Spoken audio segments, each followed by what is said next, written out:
Hi, Mark Smith here, representing Tamer Products. I'm over at the Tamer warehouse right now.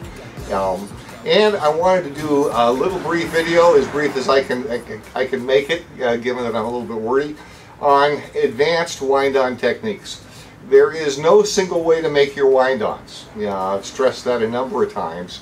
What I'd like to show this time is what I do myself anyway for the heavier rigs. If I'm going on a cow trip and have the opportunity to catch something big.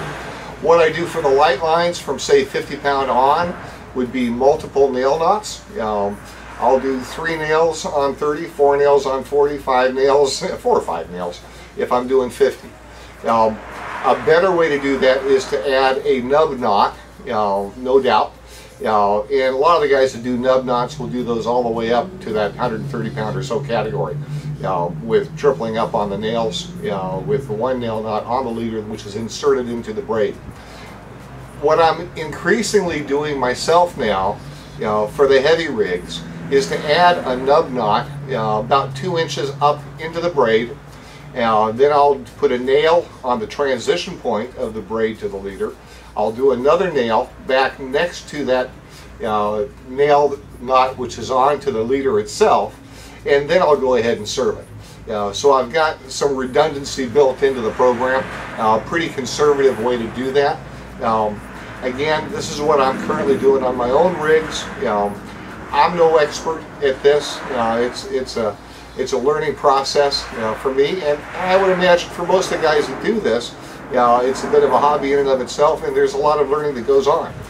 So I'll go ahead and do this as quickly as I can, try and get a few still shots, and then hopefully this will get you trying something different on your heavier rigs.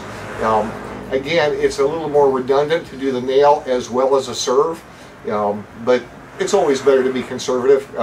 Bad things happen on big fish, and the more security you can provide, I think the better. This is, again, just one way to do things, and there are many ways to do them, and a lot of them are good, just a matter of trial and error. But this is my system, and this is where my comfort level is, at least right now in my own developmental process on making wind-ons. First thing you want to do to making the wind-ons is to use, in this case I'm going to use a 130-pound Tamer 16-strand hollow braid. This happens to be green in color. I'll start off with 12 feet, which for me is a couple of wingspans, that way. And I'll snip this guy off. Again, have some dedicated cutters that you only use for braid. Don't use them on mono or cable or anything else. These work real well. There's some other little snips I'll show you in a bit that work pretty well too. But you'll find that cutting braid, at some point those cutters will become not so hot. They won't make as clean of a cut. And so what you do at that point is, put them in your tackle box, use them for cutting mono, and get yourself a new pair of braid cutters. You want those suckers as sharp as possible, no doubt. Now, to make the braid portion, this is going to be a dual wall wind-on. So I'll take my braid and I'll give myself anywhere from 12 to 16 inches of a shorter length versus a longer leg. Okay, so I will use the short leg first, and I'll start off. Again, this is the end I'm going to be going down into. I will start with the short leg. Okay, and that's what I have here. So I'm going to go down the short leg with my reverse latch to make a loop. Now, when you're as old as I am, not a bad idea to wear a pair of glasses when you do these things. At home, in my man cave, I've got some of those flip-down jeweler's type glasses. They work real well. In this case, I'll use these specs, which help my old and feeble eyes. Now, I'm going to use a reverse latch needle, and basically, let's see if I can get a little closer if that helps. A wee bit, probably won't. I'll go ahead and loosen that weave up a little bit, and then I'll insert the reverse latch needle.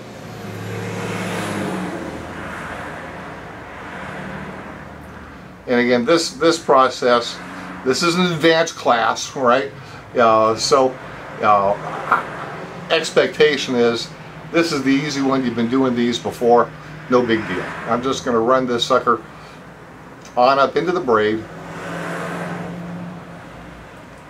And I apologize that I'm not able to get this focused that well on the camera. But as you can tell, the needle's going to go into the braid. I'm going to extend this all the way through. No great, big deal there. Give myself a little bit to work on. Open up the latch. You could use a loop needle instead if you wished. Go ahead and make a loop with the braid, stick that inside the latch, and then let's put this braid over it. We'll start stringing her through. We'll go back over that loop. And now I'm just going to go through here quickly. And you can see this stuff opens up beautifully. This is a colored braid, and it, even being colored, the stuff works great. Now, one thing on the coloring process, now you will get a little bleed on the color onto your fingers. Don't fret. Once the line gets wet, the bleeding goes away, and you're left with a nice, green color that retains the color quite well. I like the colored stuff. The white certainly is the easiest to work with, although you can see this is pretty doggone easy too. Now I'm going to move these coils down over my loop, and with the use of the colored braid, I'm able to color code my leaders, so even a feeble mind like mine will recognize, oh, okay, green's for 130 pound leader, yellow's for 100 pound, blue's for 80, etc. Works real well. So I'm going to have my loop. I've got a bundle of this braid where my loop has come out. I've got my single wall here. This will become the double wall. Okay, that's it for the reverse latch on this one. Next we'll be inserting the leader into the braid.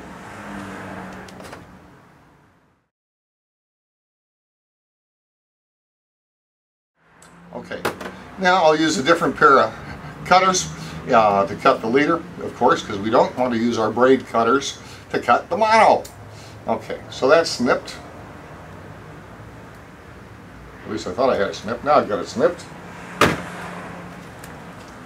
I'll sand down the end of this leader a little bit just to make sure it's smooth. I don't have any burrs or anything like that that could potentially be a problem under pressure, damage the line.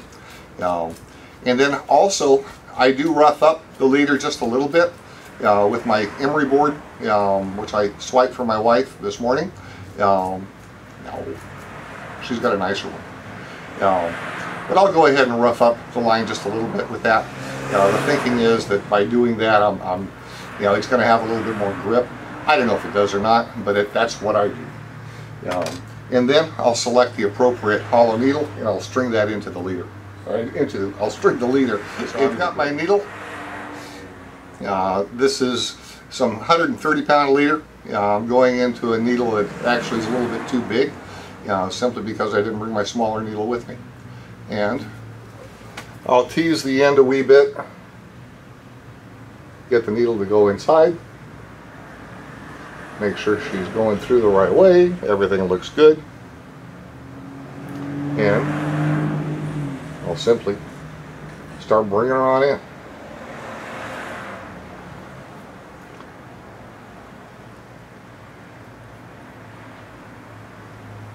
So 130 pound leader, 130 pound braid.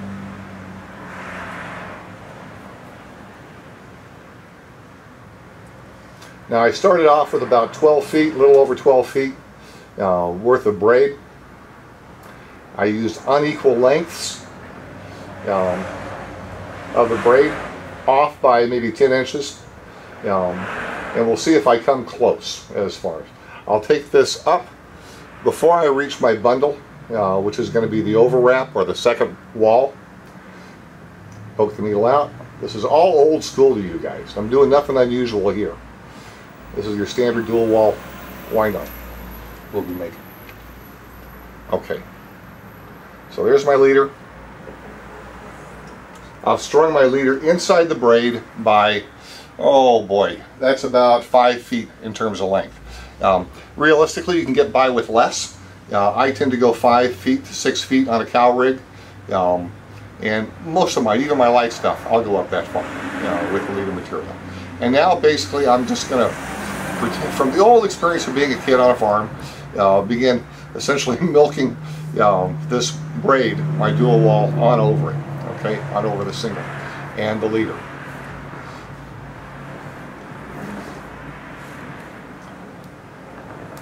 And you may have a little clump that develops. If that's the case, just bring it on down, okay?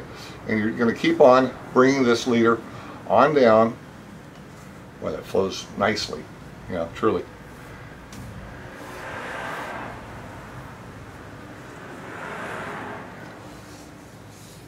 The idea is to have a double thickness, double wall of your braid over the leader. Redundancy is a good thing, except when I'm speaking. Then it leaves a lot to be desired.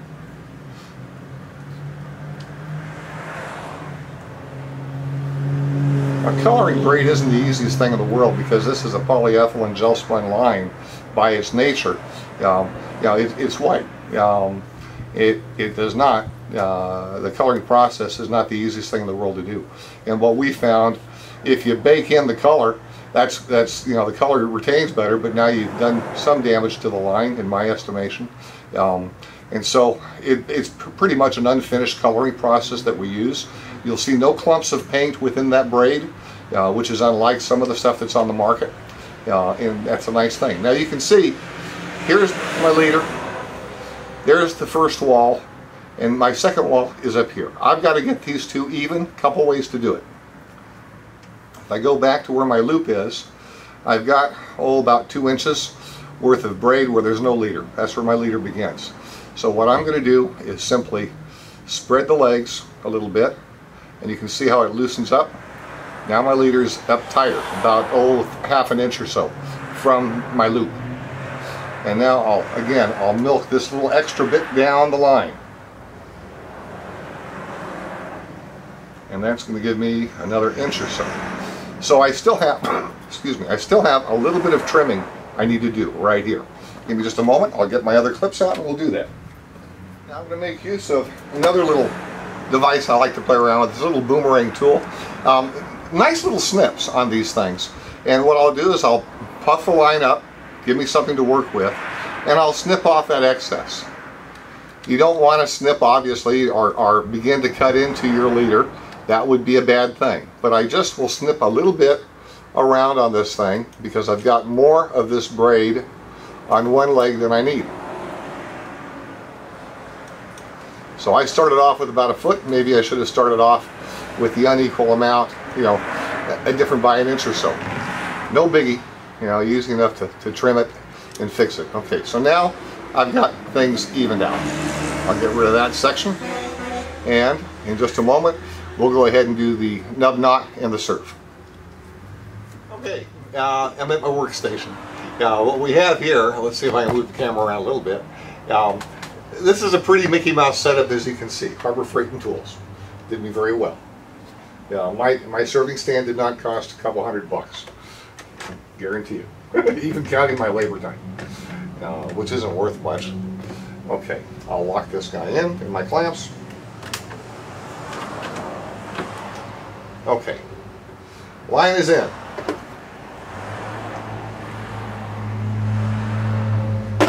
And this is the area we're going to be working on right here. This is where I've got my double wall at this point. So what I'm going to do, tighten it up a little bit, I'm going to want to put a nail knot down right here. Let's see if I can get her over a little bit, depending on how much we can zoom.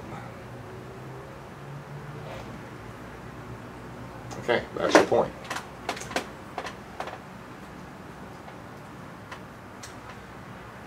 There are a few things I like to use for this. On the nails, I typically am going to use either the depth counter line. We do this into 20 and a 30 pound through torque tamer. I go with the multicolor because, again, the colors can help me remember which test I'm working with and differentiating the leaders. I like using this 8-strand hollow for my nail knots. Now, being clear, it works very well also for serving. Same for this on the multicolor. I use them both for nails and both for serves. In this case, You know, the advantage of the hollow, this is an 8-strand hollow, the advantage of that product is that it does get real tight. It's easy for me to see a change in color knowing that I've pulled my nails tightly enough. It's a real nice line to work with, as they both are. But we'll use the white for the nail. I'm using obviously a high-vis leader. Get yourself, oh, I don't know, 12 inches or better to play with here on the 8-strand. We're going to push our end of the braid up about to the nail knot. We're using the 8-strand braid as mentioned. I have a little tool I've fabricated for this, which is just a hollowed out piece of a rod tip actually. So yes, when a rod breaks, it is not something to throw away. There are many different uses. So with my little tool, I'll go ahead and make this nail knot. In this case, I'll go for 6 wraps. Most folks will go anywhere from 5 to 10 on different guys. For this, I'll use a 6. I may use a different number unless I'm too. The difference it makes when you can see things. Okay, nail's ready to be popped. I'm sticking this up about 2 inches above where that transition point should be. I've got my nail knot right there, and now I'll pull it. Let's zoom in a little bit. Okay, nail knot is right there. Use a couple of pullers. Wrap your braid around it a few times, and then go ahead and pull that tight. You should see a little bit of a color change on the braid if you've done everything right here, as far as pulling her back. And once it goes translucent, it is tight enough.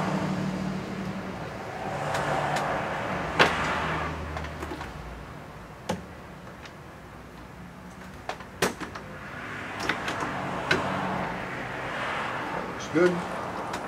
Go ahead and make my snip.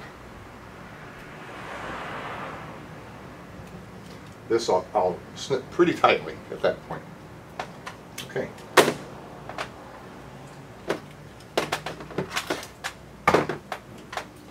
And now let's go ahead and loosen this up a little bit. Make sure we're taut.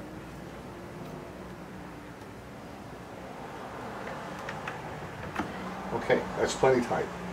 And you can see, there's my inside wall, there's my outside wall. It's not as clean as I'd like it, but we'll finish that up in just a moment. I'll use another little tool to go over the nail and bring the braid on over this.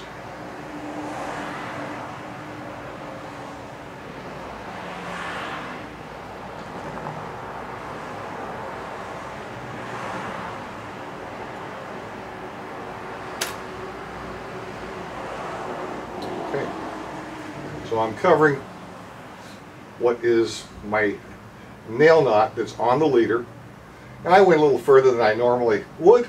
That's okay, not a problem. And I'll clean up the ends here a little bit just for cosmetic purposes.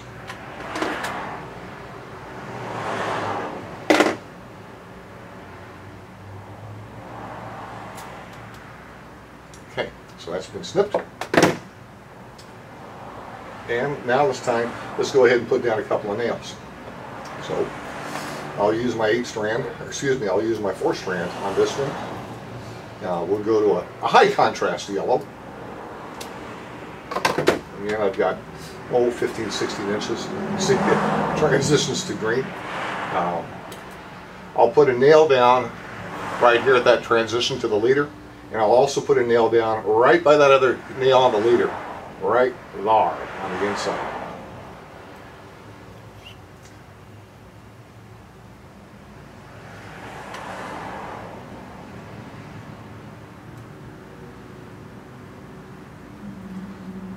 Now, I'm not going real heavy. And as far as number of times, this is only 4 times through. 4 or 5 is more than plenty. All I'm trying to do is to clean that end up a little bit right there. So we'll give it a good tug, and we'll cinch her down again. Now, frankly, do a nail here, do a nail on my nub connection there too. Go ahead and pull it tight. It's more efficient. Snip her off.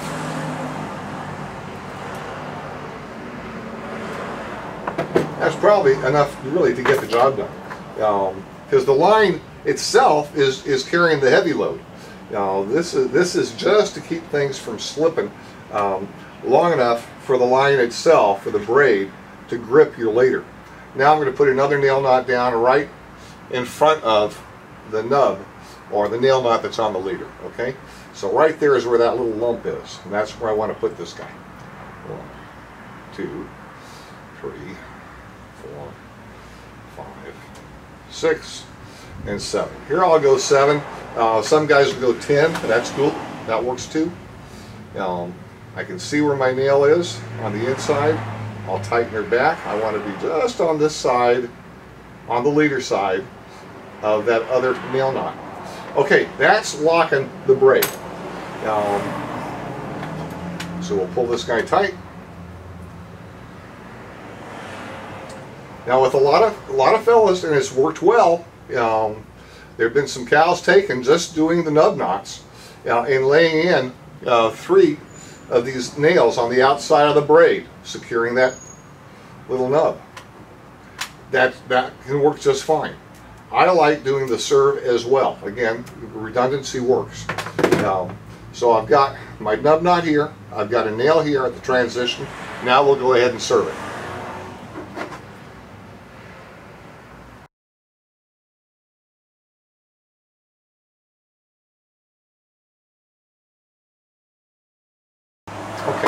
For the serve, this is 30 pound that I put on a little thimble spool. Same stuff as this in multicolor fashion. We're on the red side at this point, and that'll change in time. I'll add another nail knot. I'll put this nail about midway, maybe an inch or so up from the transition point. Call it 1.5 inches. 3, 4, 5, I'll give it 6.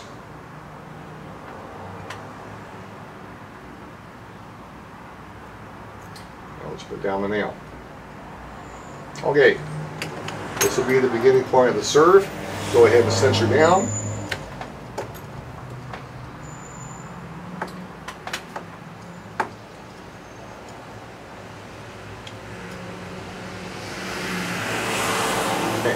This one's locked. Trim off your tag. This doesn't have to be as clean as I'm doing it. Some guys will leave this one hanging a little bit because it's going to be wrapped underneath your serve. The serve is only as good as how tight you make it. So I've got this guy fairly well dialed up. And I'm going to do my first wrap back reasonably slowly.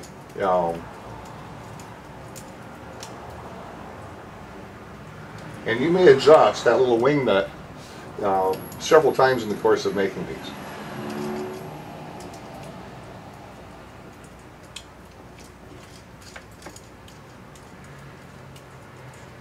The tighter you make it, the more chances you have of introducing a twist, unless you're careful.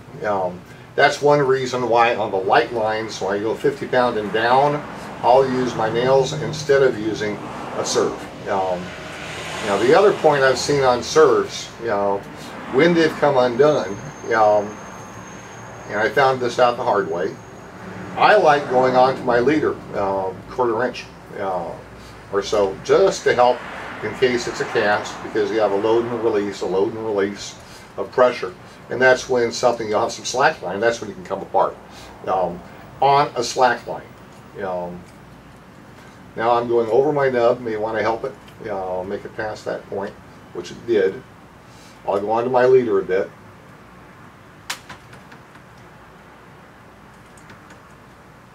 And now I'll turn this piece over so the short end is going in the direction I want to flip. I'll help it go in the right direction to get her started.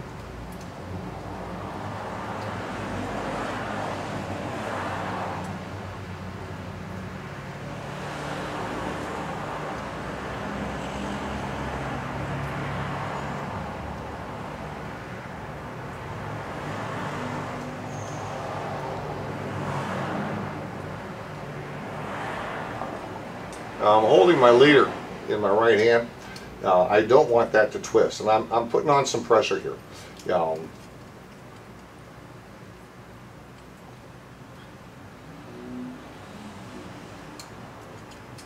I've gone over my nail at that point, and it's tight, very tight.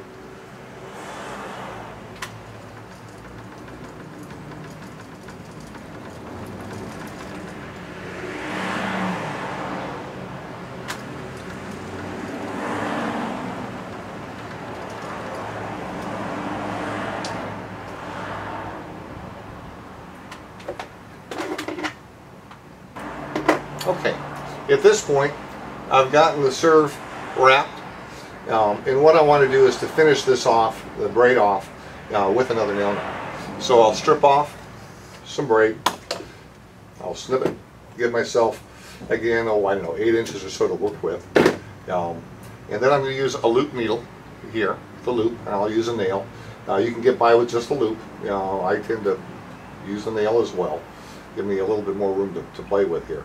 And then I'm going to wrap around my loop needle and the braid, keeping the direction the same, of course. And I'm going to give this a good 10 wraps.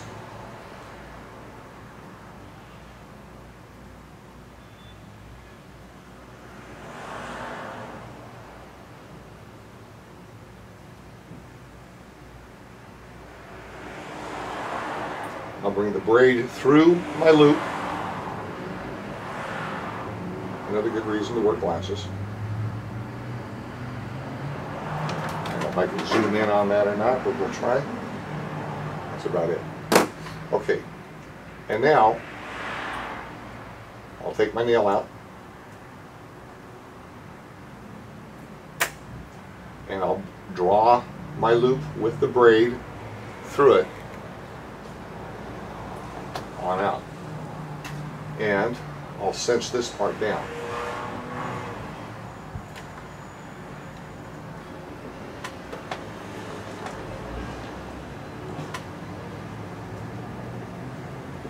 So I've got a nail at the end here.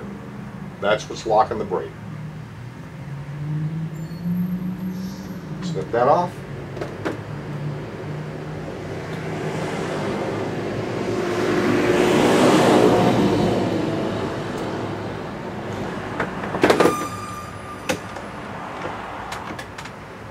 And we have her finished. That's her serve. So I'm onto the leader a little bit. I've got my rats going up about, oh, in this case they went about 2 inches. I've got my nail up here. I'll apply some adhesive to this connection. I'll do it here as well. And I'm done with my wind-on. That's a finished project. Thank you for watching. Again, no simple way or no single way of doing these things. There are lots of ways to do them. This is what I do myself on the heavier rigs. At the shop, over at Shark Bait, the guys will do things, similarly, maybe a little bit different.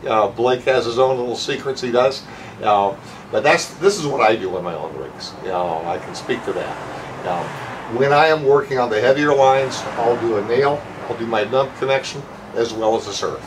On my light stuff, I will do, typically, I may just do nail knots. I won't worry about doing a nub. And some fellows out there will simply do the nub connection with 3 or 4 of the nail knots, and that's all they run. Some guys will do the serve without the nub. It's lots of ways to do it. Experiment, come up with your own, and now you've got your system, and you may do different things for different tests, for different applications. Thanks for watching. I hope it was helpful to you. This is Wind-on's advanced class. Bye-bye.